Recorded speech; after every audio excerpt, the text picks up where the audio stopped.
नमस्कार। कैसे हैं आप लोग? अच्छे हैं? अच्छे होंगे ही। नहीं है तो खाते पीते रहो। सब लोग अपना स्वास्थ्य अच्छा रखो। सबको मालूम है लॉकडाउन बढ़ चुका है, मतलब प्रॉब्लम है, लेकिन फिर भी पढ़ाई में प्रॉब्लम नहीं आनी चाहिए। लगातार पढ़ाई जारी रहे, है ना।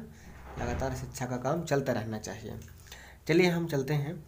तो हम लोग शायद ये पढ़ चुके थे, ये क्वेश्चन हम पढ़े थे। किसी विलयन की सांद्रता 500 ग्राम पर लीटर है, 250 ml विलयन में कितनी मात्रा घोली गई की उपरोक्त सांद्रता प्राप्त हुई। ये क्वेश्चन हम लोग पढ़ चुके हैं, सब शायद सबको समझ में आया होगा। लेकिन आप लोग हमें होमवर्क करके दिखाए नहीं हो।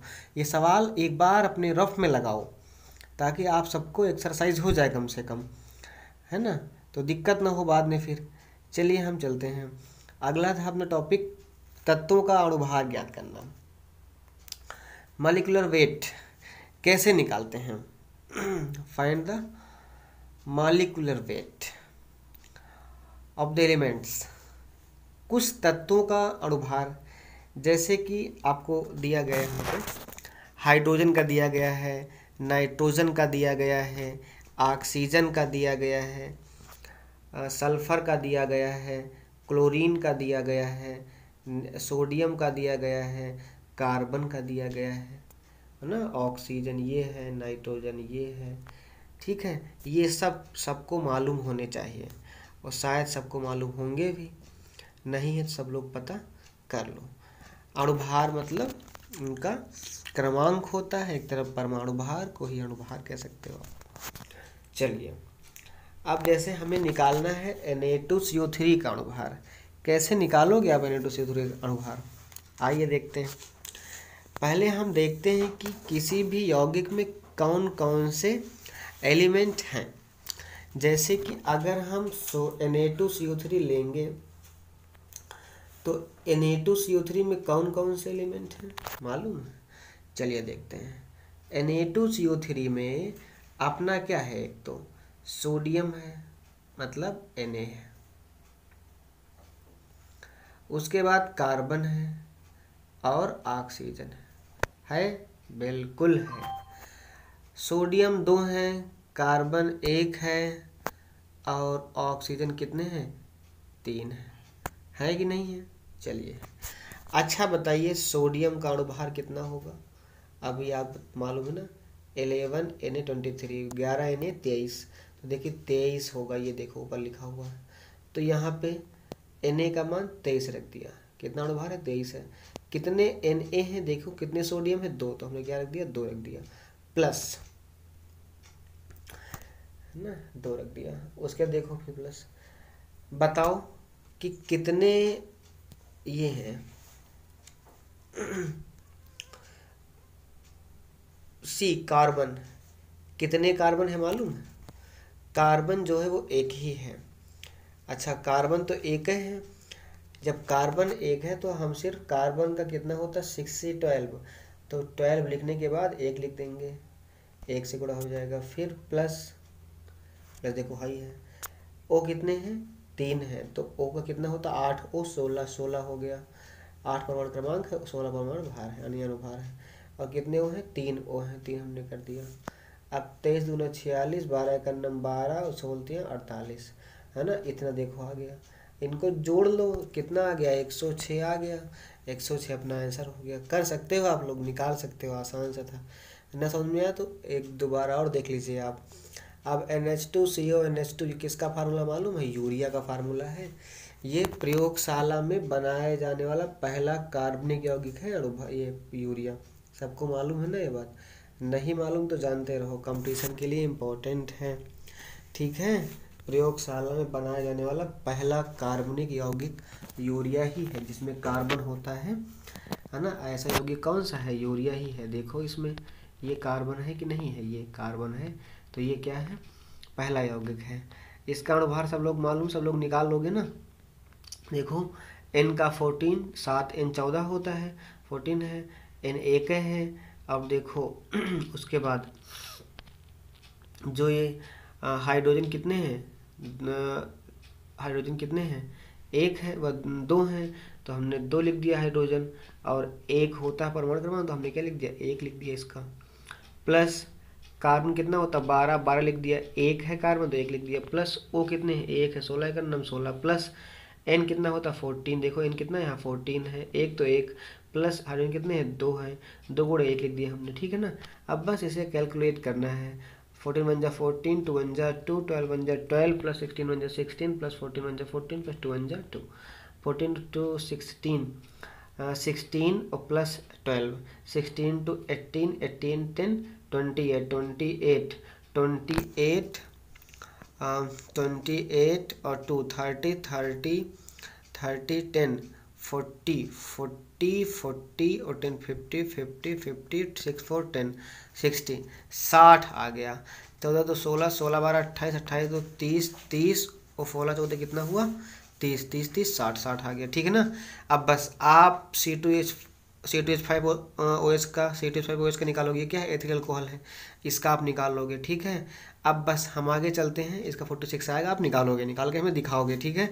जो पिछले जो बता चुके ऊपर वाले ये भी निकाल के आपको दिखाना है, और जो ये C2H5OH के इसका भी आपको निकालना है। बाकी आप अपनी बुक से भी देख लेना, आपके पास जो बुक हो, जो भी चीज़ें हो, आप सबको यौगिक मालूम है, 10-15 यौगिक अपने पास से लिख करके और जो है व्हाट्सएप पे सेंड कर देना, हम देख लेंगे आप लोगों ने आप लोगों ने कितना काम किया है। चलिए आगे चलते हैं। तुल्यांकी भार ज्ञात करना। तुल्यांकी भार देखते हैं कैसे ज्ञात करते हैं। तुल्यांकी भार ज्ञात करने के लिए सबको मालूम होना चाहिए कि देखिए कुछ पॉइंट लिखे गए हैं, जिस चीज़ का तुल्यांकी भार ज्ञात करना होता है उसका अणुभार ज्ञात कर लेते हैं पहले। तो आप अणुभार ज्ञात कर सकते हो, चलिए ज्ञात कर लोगे, अच्छी बात है। फिर वास्तविक आवेशों की संख्या ज्ञात करते हैं, उस पर कितने चार्ज होंगे हम ये ज्ञात कर लेते हैं। अणुभार को आवेशों की संख्या से भाग कर देते हैं, यही तुल्यांकी भार हो जाता है। एक एग्जाम्पल देख लेते हैं।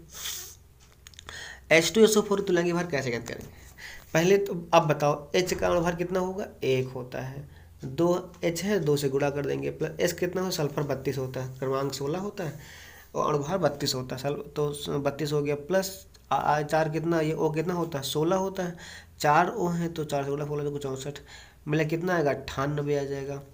आवेश कितना, अब देखो 98 आ गया ना, देखो 98 आ गया, बढ़िया आराम से कैलकुलेट किया है ना, जोड़ दिया, 98 हो गया। आवेश, अब बात है आवेश, आवेश कैसे निकालोगे आप, तो देखो SO4 पर जो होता है,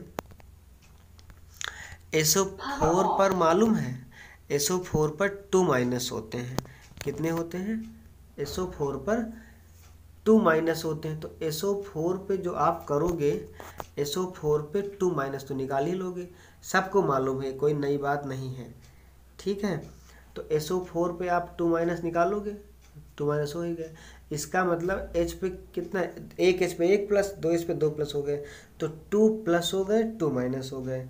अब देखो जरा यहाँ, ठीक है, तो इसका मतलब आवेश कितने हो गए, 2 ही तो हुए आवेश, है ना। तो वास्तविक आवेश कितना हुआ, 2 हुए, वही हमने लिख दिया। वो चाहे प्लस का चाहे माइनस का, हम लोग साइन चिन्ह तो लगाते नहीं हैं, क्योंकि SO4 पर 2 माइनस है, H पर 1 प्लस है, 2 H पर 2 प्लस हो जाएंगे, 2 प्लस 2 माइनस क्या होंगे, कैंसिल आउट हो जाएंगे, ठीक बात है ना। चलिए ठीक है। अब बात आई तुल्यांकी भार निकालने का फार्मूला, अणुभार बटे आवेश, जैसे है ना, ये आवेश कह सकते हो या संयोजकता कह सकते हो, ठीक है ना।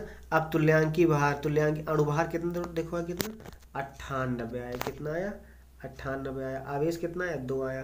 तो हम क्या करेंगे, रख देंगे, अणुभार रखेंगे 98, आवेश कितना रखेंगे, 2, 2 से काट दो, 49 आ गया, और क्या चाहिए, अपना क्या हो गया, आंसर हो गया अपन लोगों का, ठीक है।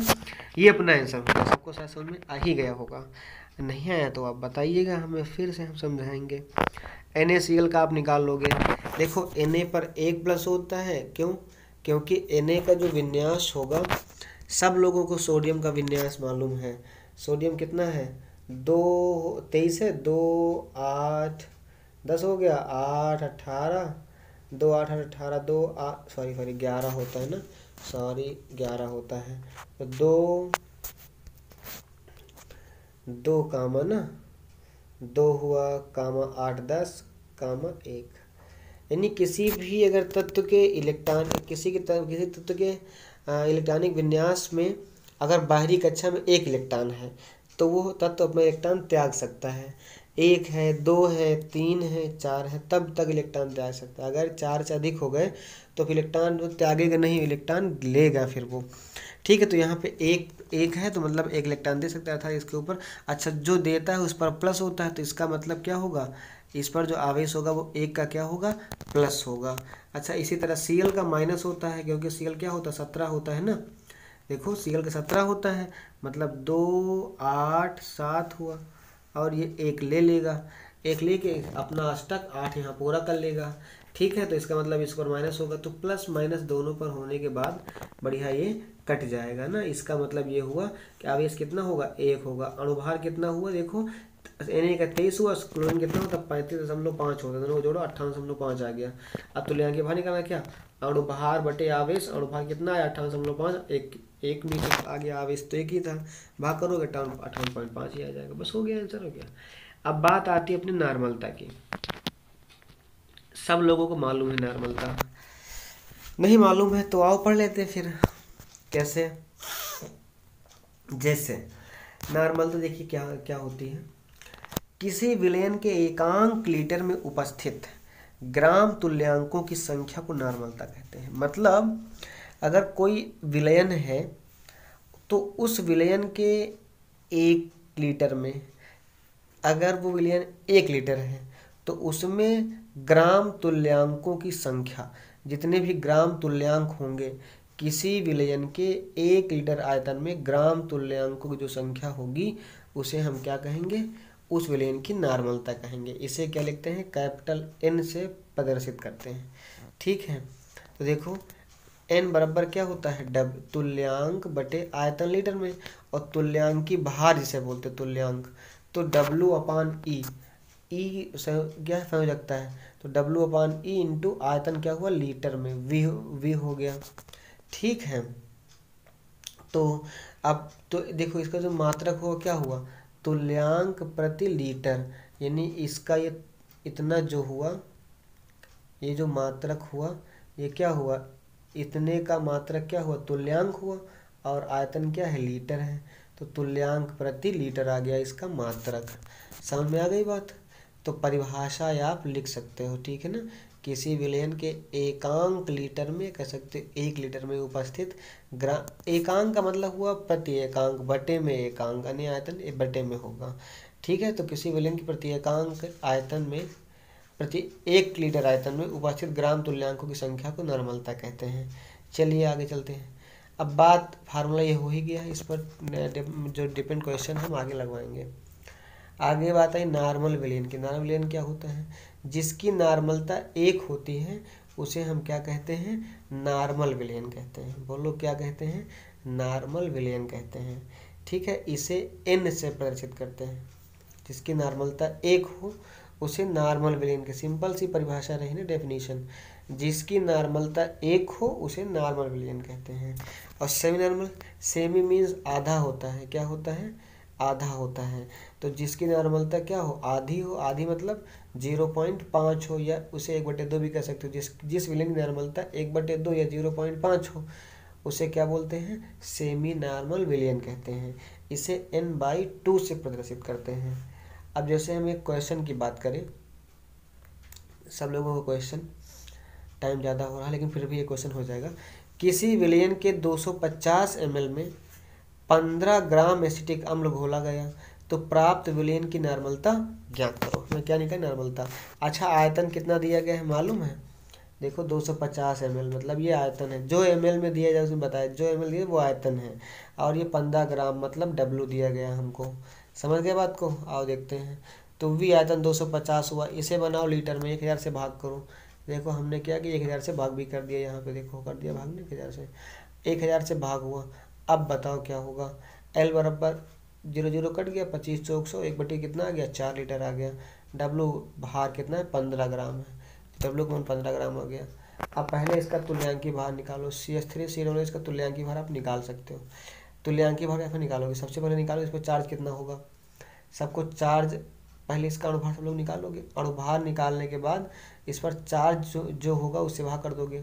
देखो कार्बन कितना होता है, 612 12 होता है, एक कार्बन है, और प्लस फिर CH3H3H का 1 होता है, 3H 3 हो जाएगा, प्लस उसके बाद देखो कार्बन एक, फिर 12 प्लस ऑक्सीजन 100, दो ऑक्सीजन हो गया 16 16 32 हो गया। फिर ऑक्सीजन, फिर एच कितना है, 1 है। सबको जोड़ लो यार, 12 3 15, 15 12 27, 27 1 28, 28 2 30, 30 30 60 हुआ। देखो आ गया ना 60, ये अपना 60 आ गया है ना, 60 आ गया। अब आप इसे आराम से कर सकते हो, ठीक है। चलिए ये अपना क्या आ गया, 60 आ गया। अब हम आगे बढ़ते हैं, ये 60 है। इसके बाद जो तुल्यांकी भार, ये तो अणुभार निकाला हमने। अब कैसे आप कहोगे आवेश सर कैसे निकालोगे, तो आवेश सुनो कैसे निकालोगे आप आवेश। आवेश निकालने के लिए COOH माइनस होता है और CH3 क्या होता है, प्लस होता है। कैसे जाने कि CH3 प्लस होता है, देखो C है और H3 है, 1H 2H 3H। अच्छा, कार्बन के बाहरी कक्षा में 4 इलेक्ट्रॉन होते हैं, इसको 4 की कमी है, एक एच ने दे दिया, एक इस एच ने दे दिया, एक इस 4 3 7 तो हो गए, एक की कमी है, इसे कोई एक दे दे तो अपना स्टेप पूरा कर ले, मतलब इस पर एक का क्या होगा, प्लस चार्ज होगा, नहीं होगा। अब इसका अगर इस पर एक पर प्लस चार्ज है CH3 पर, तो मतलब C पर क्या होगा, होना चाहिए, माइनस होना चाहिए। तो बस हो गया माइनस, और क्या। तो एक का क्या होगा, माइनस। अब 60 में जब आप एक करोगे कितना आएगा, एक 60 है तो आएगा, क्योंकि तुल्यांकी बाहर निकल तो आएंगे, कितना आ जाएगा, 60 आ जाएगा, है ना। अणुभार बटे आवेश या संयोजकता कह सकते हो आप, ठीक रहा। अब देखो फार्मूला क्या हुआ, N बराबर W/E/V। तो W का मान देखो मालूम तुमको 15 ग्राम, 15 रख दो यहाँ पे। E का मान अभी निकालो 60, 60 रख दो, रख दिया। उसके बाद आयतन कितना निकाले, 1/4, 1/4 रख दिया। देखो अब 4 से काट दो 15 को, 4 एकन्नम 4, 2 4 5 20, 15 से को 60, 15 आ गया, 15 15 कर कितना आ गया, 1 आ गया। तो 1 तुल्यांक प्रति लीटर आ गया, कितना आ गया, 1 तुल्यांक प्रति लीटर आ गया। ये आपका आंसर हो गया, कर सकते हो। बस इतने रखो आज के लिए, सभी लोग अपना होमवर्क करते रहो। हाँ एक बात, जो लोग अभी तक भी पहुंच नहीं पाए हैं हम तक, मतलब वीडियो अभी तक भी वो नहीं पा सके हैं, अपना उनकी पढ़ाई जारी नहीं है, वो लगातार पढ़ते रहें, कहीं ना कहीं संपर्क कर ही लें, है ना। अगर जो व्हाट्सएप पर जुड़ नहीं पाए हैं वो जो है कांटेक्ट कर लें अपने फ़ोन से, हमें हमारे नंबर पर व्हाट्सएप कर दें, है ना। ऐड अपना क्लास लिख के और अपना नाम लिख के सेंड कर दें, हम उसे अपने ग्रुप में ऐड कर लेंगे, ठीक है। लेकिन लगातार पढ़ाई करते रहो। चलिए, थैंक यू।